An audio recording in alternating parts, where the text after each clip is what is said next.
Right, welcome back. Last time, we went ahead and conquered Brandenburg. I'm in the process of coring that, so yeah, expected it to take some time. But because of that, now I've got plenty of permanent claims in a very specific region, the Lower Saxon Circle.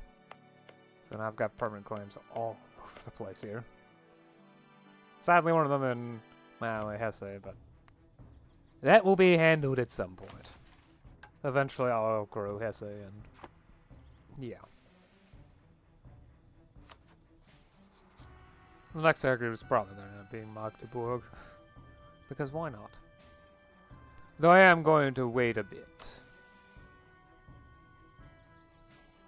I do need to go ahead and allow for the truce to end. Which will take until 87. Or I could go after Saxony. It would bring me directly to war with Bohemia.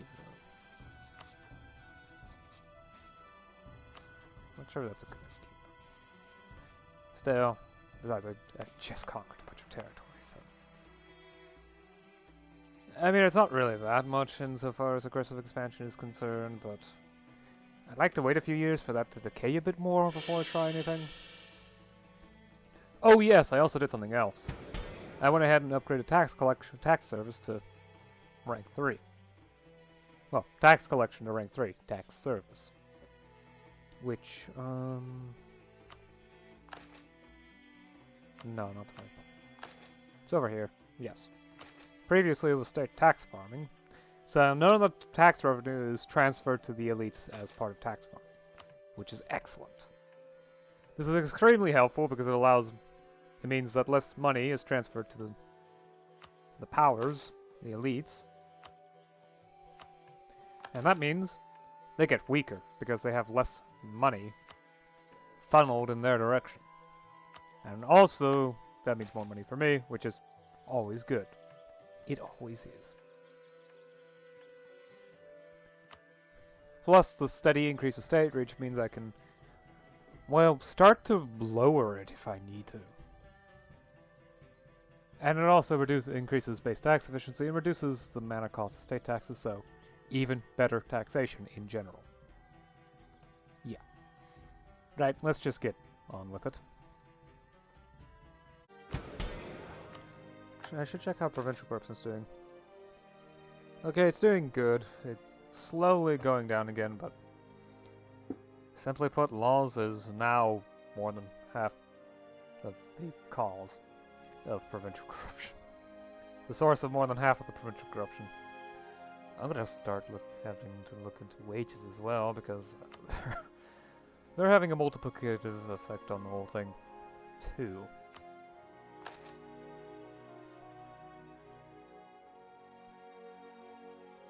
I do have the state reach for it, though. Now I do, anyway.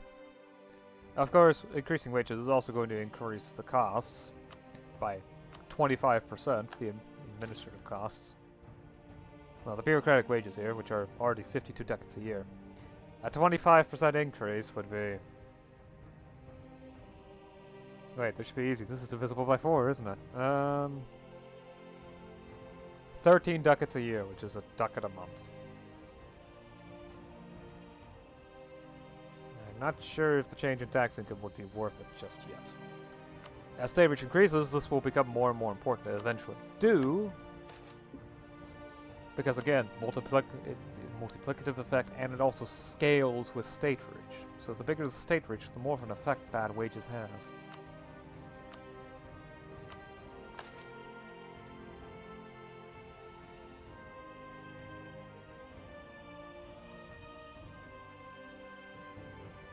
Of course, if I can eventually get to 80 state reach, I can start doing some other stuff, but none of it will reduce provincial corruption. Okay, expand the power of oversight officials. That's something that I can do. But 80 state reach, that's a whiles away. And everything else requires that I pick up meritocracy. Or get a rank 3 capital. Which, well, it's a lot to do. Thankfully, there isn't any more capital construction going on, so I can actually check the cost if I were to select the province, and then go to the infrastructure menu. Let's see here, build capital rank 2. Nope, I need it for rank 3 for the next thing. An extra unit. 940 ducats. And not to mention that... Well, actually, let's check the unit account again. 26 units. Currently... yeah, that's probably about 20.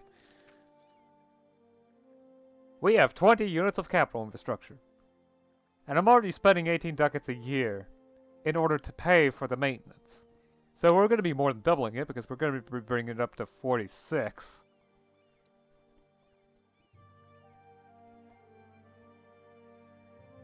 Which will probably bring it to around 40. If not higher. In fact, let's just say it's 2 ducats a month of maintenance. 24 ducats a year, 2 ducats a month of maintenance.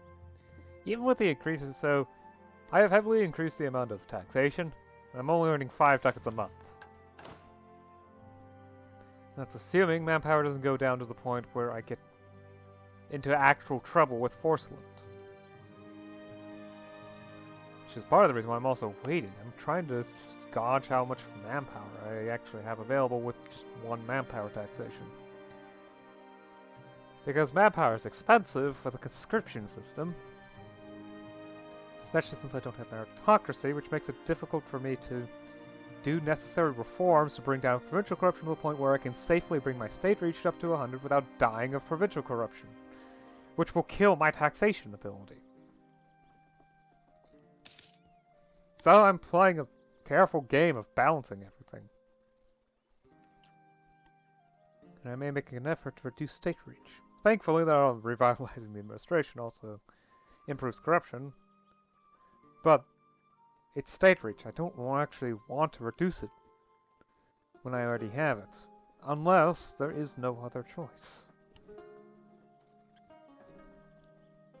And I'd rather there not be a need to choose between those two things.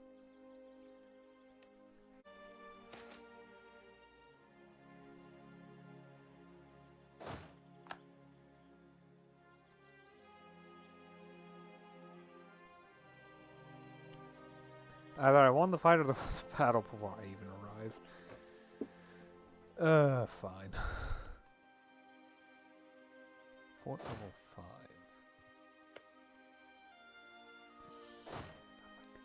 Difficult. Hanover, let's try. But not this session. In fact, let me just leave it there for the time being.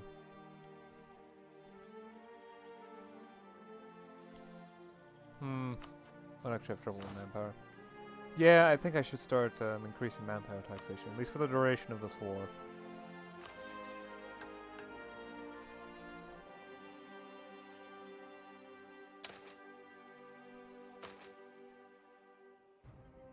I kind of wish I could do decimal points, but it's all or nothing. So I just double the investment and get probably at least 75% of my normal manpower pool. Yeah, that's a lot. Anyway. So. Not that much has occurred actually. I've been looking into certain things specifically. I've been noticing how corruption is starting to really become an issue in some ways. Provincial corruption anyway. Specifically that of laws. However, there's not really much I can do about that. Not really. Though it's good that my tax income is increasing. Things are starting to get a little difficult. Sure, I've got plenty of money to work with for now, but that's only for now. And raised management maintenance is going to increase thanks to being over the force limit. Yeah, 0.66 a month for being 1 over force limit.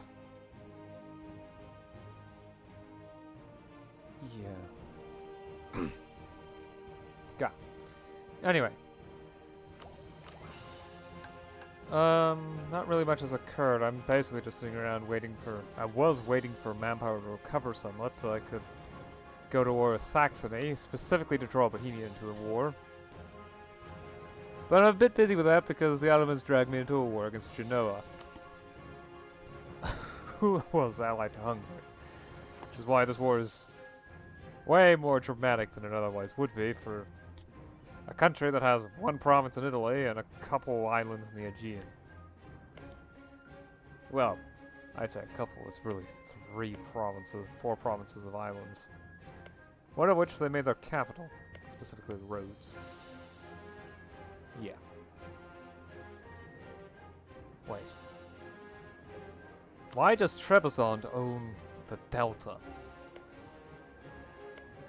Why? I mean, they're a subject of the Ottomans. Why did you give them this? Gah. Why? I am having some issues, minor issues with separatists, but those can be easily resolved, given time. And, well, the obvious solution of the grain bill. Which has also maxed out my stability, which is nice. Though the side effects of the recent reforms will not decay until 1687, mid-1687 to be precise, so it's going to be some time before that occurs. Spain's also no longer a valid rival, so I went ahead and rivaled Florence, because why not? They were rivaling me, so I finally am rivaling all my rivals. I mean, Scandinavia and Bohemia are actually pretty obvious rivals, but Florence. I'm also half expecting to do the Netherlands. They are allied with a rival. I'm allied with one of their rivals. Hesse, yeah. Well, actually, the Dutch aren't that strong. Not anymore. More the fact that they're allied to France and the Ottomans. So basically they have the same side. With the exception of Hesse. Instead they have Savoy and Wittenberg. Savoy's actually pretty decent of a country. As far as strength goes. Wittenberg, not so much. But stability is doing great. State reach is slowly increasing. I think autonomy is going down as well, although that has to be given time. Oh yeah, it's definitely going down here. In fact, it will hit 0% so long as nothing serious happens, like, I don't know, the aristocrats losing 20 loyalty all of a sudden. I'm not going to do any reforms anytime soon. I'm probably going to wait until, well, 90 rolls around to do gentry obligations. Same with ideas. The next idea group is going to be an admin or a diplo idea group. I'm not certain what. I do want to go industrial ideas, but that has a tech requirement that's either 1 tech after this one, or 5 techs after this one. Or supposedly this tech, but I don't think upgrading ideas would be a good idea. I mean, sure, the manpower trading cost boost. Manpower cost boosts would be nice, but there's not really that many buffs economically. Closest thing is a reduced cost of irrigation infrastructure. And sure, manpower is one of my biggest ideas, but I mean, biggest issues, not ideas, biggest issues because of how much it costs with a professional army. Oh well.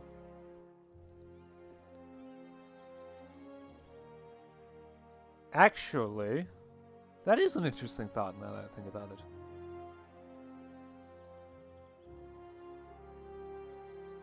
Moving on to career soldiery might actually be a good idea, because it would mean I would get less base manpower from the peasantry. It would mean I would need to invest more manpower in military points. I would get less manpower in the process. Yeah, that might actually end up being my next reform if I take the time to get it. If I decide to take the time to get it. That's the thing. Among other things, I'm going to have to boost the influence of the bureaucrats. And I have to remember to do it at 1690 if I choose to do this. Of course, I might actually go further into reducing the power of the nobles, but I doubt it's going to be that much of an effect.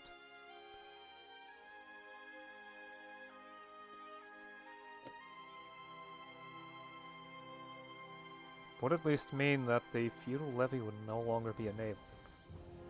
And again, I won't be getting any more manpower, any extra manpower from peasantry, at least from rural property that I own. But I don't know how much of that is really the case. Because my army is entirely conscripts. But over here it's peasant conscripts. Then again, it's all about proportion, isn't it? I have almost the exact same amount of peasant and urban conscripts. Peasant and resident conscripts, and yet peasants are only 3/4 the size of the resident population of Dithmarschen. So I would presume that... yeah.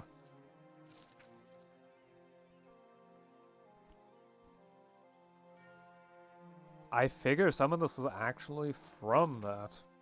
And reducing the amount would help with that. Huh. Something to work on in the future, that's for sure. For now, I've gone on for long enough. Yeah, definitely. I'll see you again next time. Until then, bye. Jeez, 2 hours and 40 minutes. That is far too long. And that's what war does, even if I'm not the instigator and probably not going to get anything out of this, am I? Outside of favors.